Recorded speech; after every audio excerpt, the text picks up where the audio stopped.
ত্রিপুরায় আসন্ন এডিসি নির্বাচনকে সামনে রেখে জোরদার হচ্ছে রাজনৈতিক প্রচার। আগামী 12 এপ্রিল অনুষ্ঠিত হতে চলেছে ত্রিপুরা উপজাতি স্বশাসিত জেলা পরিষদ নির্বাচনকে সামনে রেখে ধলাই জেলা মাছলি বাজারে কংগ্রেসের উদ্যোগে আয়োজিত হয় এক নির্বাচনী সভা। মনোজ ল্যাংটা আসনের কংগ্রেস প্রার্থী রতন পালের সমর্থনে সভায় উপস্থিত ছিলেন প্রদেশ কংগ্রেস সভাপতি আশিস কুমার সাহা সহ একাধিক শীর্ষ নেতা।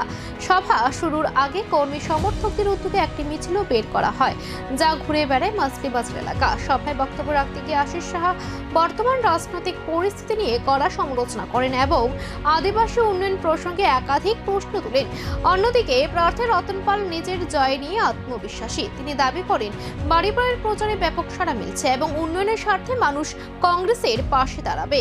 এই জনসভা থেকে পাহাড়ি কংগ্রেস সরকার গঠনের ডাক দেওয়া হয়, যা নির্বাচনী লড়াইকে আরো তীব্র করে তুলেছে। নির্বাচন এমন ভাবে অনুষ্ঠিত হচ্ছে, এই রাজ্যের মানুষ বিভ্রান্ত। ভোট দেওয়ার ক্ষেত্রে তাদেরকে সঠিকভাবে সুচিন্তিত ভাবে বিবেচনা করতে হবে। এখান থেকে যারা প্রতিদ্বন্দ্বী, সরকারে তারা শরিক, আর নির্বাচনে তারা একে অপরের প্রতিদ্বন্দ্বী। বিজেপি, ত্রিপুরা মতো আইপিএফটি তারা শরিক হিসাবে সরকারে মন্ত্রিত্ব করছে, সরকারের শাসন ব্যবস্থা চালাচ্ছে। কিন্তু এই নির্বাচন যখন হচ্ছে এডিসি এলাকায় এসে বলছে, বিজেপি বলে আমাকে ভোট দাও, মতা বলছে আমাকে ভোট দাও, আইপিএফটি বলছে আমাকে ভোট দাও।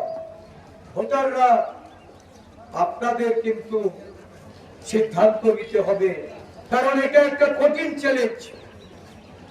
8 বছরের উপরে যারা এই রাজ্যের সরকারে আছেন, Jene regnai sanana ni bagoi khutang bakha ulawbe continue tongnai bai kene jene health